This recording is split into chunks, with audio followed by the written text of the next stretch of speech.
Welcome back. This is episode 3 of Back to Basics. I've had a lot of questions about faceplate turning and using a waste block. So I'm going to turn this bowl using only a faceplate, and have had some questions about lathe speed and choosing the right wood. So we'll go over that too. Let's go ahead and get started. The Wood Shop is sponsored by these fine companies and viewers like you. Okay, when you buy a lathe, they don't come with a chuck. They'll come with a spur center like this, a live center, and then typically a faceplate. There'll be different sizes of them, but they don't come with the chuck. And in most of my videos, I turn using the chuck, and I use a waste block a lot of the times to hot glue a piece on, but I'll show you different ways to mount things on there using faceplates and some waste blocks. So these are faceplates. They come in a variety of sizes. What you do is just take your piece of wood and screw it onto the back of it there, and you can either use hot glue or regular wood glue to glue your piece on. If you're turning something like a bowl, you can screw the faceplate straight to it, turn the back side of the bowl here, and flip it around and and hollow it out. So you can do that with a faceplate. I'll show you that in just a little bit. I'll rough turn a bowl. Here's a waste block. A friend of mine gave me these, Ron, when I was up visiting him. So he tapped these out. They thread right onto the headstock here. What's nice about these is once you've done a few pieces and these are getting down there, you can just glue another piece right onto it before you get in and hit the spindle there. So you can just keep reusing these and gluing a new fresh piece on. Those are nice. All the faceplates I have are pretty small. This one here I think is I don't know, maybe a 5-inch one, but I have it on a sanding disc that I leave that on there. But they come in a variety of sizes. You can get large faceplates too if you're doing some big stuff. So the chuck, it just makes it easier. It just kind of, you know, I made up a bunch of these years ago, so it's just easy to pop one in, hot glue a piece on there. But this is a really easy, fast way to do it too. Just get a tap, thread it for whatever your spindle size is, and that way you can just glue on a fresh piece. Don't use, to mount your faceplates, don't use the little drywall screws.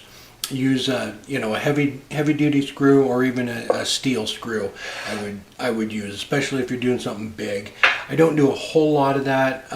Even on this big one, I have the speed turned down, so I'm not turning it very fast. But if you're gonna do a bowl, don't use drywall screws and mount that on there, because they'll rip out and they'll break on you. So a lot of times the heads pop off when you're trying to tighten them down.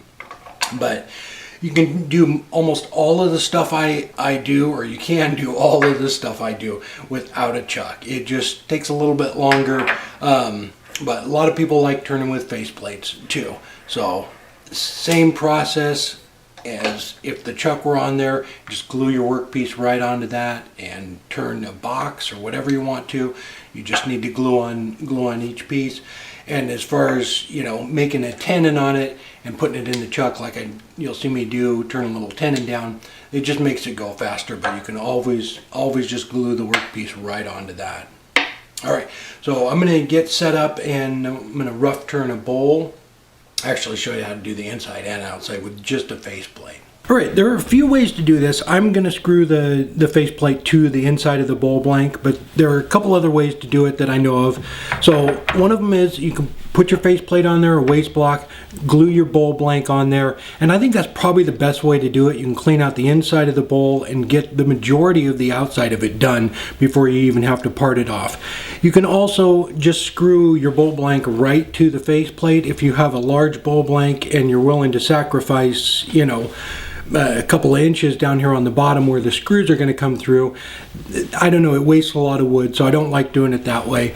The way I'm going to do it here is I'm going to screw the faceplate to the inside of the bowl. This little tool here, it's a center finder. It's from Tip Top Tools. I'll put a link down below to that too. This is a neat little tool.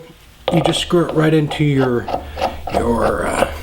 after you drill your hole there, screw it right into the faceplate, bring it over, and that little pin right there centers it right on the inside of the bowl. Actually, if you wanted to do some off-center bowls too, you'll always be able to find center on it, and you can move it do a you know, a cutout on the inside that's off center.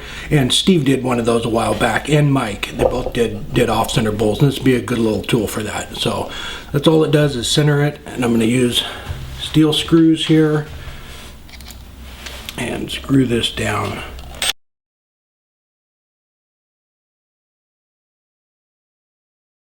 All right, and you just unscrew this little guy here. And screw your ball blank right onto there. All right, then we turn the outside of it, and I'm gonna make a little tenon so when I turn it back around and make a little, kind of a little jam chuck, it'll center it right back up.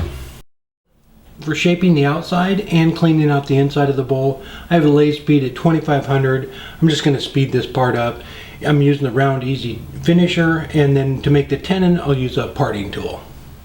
While I'm shaping the outside, we can multitask. I've had some questions about lathe speed. You probably see my shirt about life begins at 3000 RPMs, but it completely depends on the piece of wood. It doesn't matter whether it's a pin blank or a 24-inch bowl, it can fly apart on you. So inspect the piece of wood before you put it on the lathe, make sure there's no cracks in it, and then after I get it trued up, I'll inspect it again before I turn the speed up. I do a lot of boxes and smaller things like that.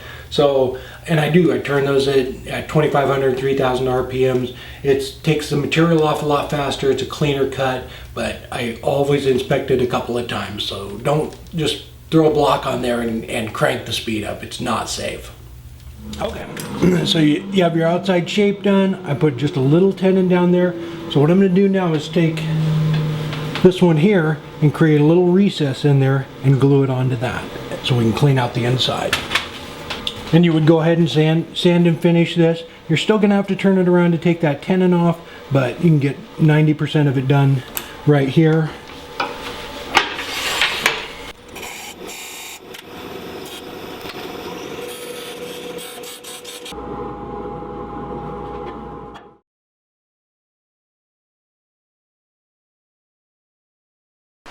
Put some pressure on it and then let it set up for a couple of minutes. All right, I'm going to clean up the majority of this and leave a little nub there in the center where the tailstock is. I'm going to leave that up till the very end. All right, well, I cleaned out the inside of the bowl. I had another question about picking the right kind of wood.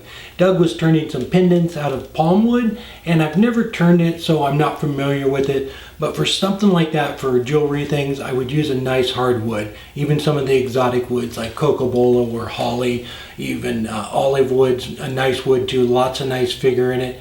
I turn mostly native woods to Oregon. I turn a lot of maple, walnut, madrone, myrtle wood. They're all nice hardwoods and they finish well. I would just stay away from the soft woods, especially for stuff like that where you want a nice clean finish. And there's lots of exotic woods that finish very nice.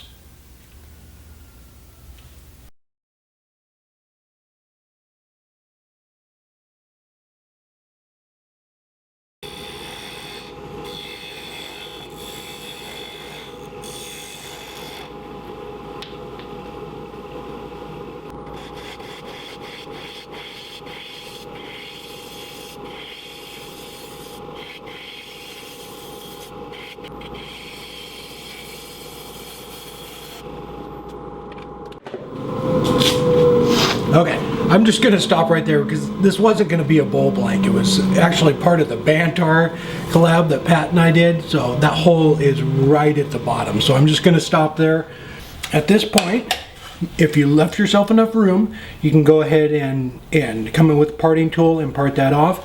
I'm not sure how big these screws are. So here's the other thing you can do is pull that off of there. Go ahead and unscrew this and just turn that waste block away. So what I'm going to do now is put another piece of wood on here and kind of give it the shape of the inside of the bowl, and we'll use that as kind of a jam chuck. We'll bring the tailstock up, find our center right there. If you would have taken this off, parted this off, you would have still had that point on center on the bottom of that was on the bottom of the bowl. You could use that to center it back up too. But we're just going to go ahead and I'm just going to put a thin piece of wood on here and give it that basic shape. I used a piece of plywood for this and just rounded it over a little bit to give it the basic shape. All it really needs to do is sit flat in there. This is just a little foam pad. It helps keep it from sliding around.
Alright,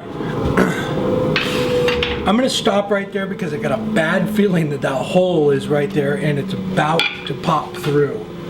Once you get it down to that point, you know, you can bring it down a little bit smaller too if you knew that was solid wood. All you need to do is cut that off and finish sanding up that little nub. Obviously you would clean this up a little more, sand it, and then you would just have that little nub to finish it off, but I just got a bad feeling that it's right in there somewhere. So I don't want to go any further.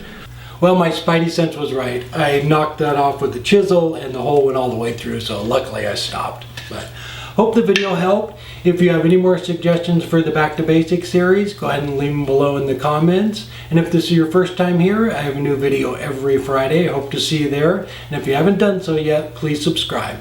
Till next time, take care.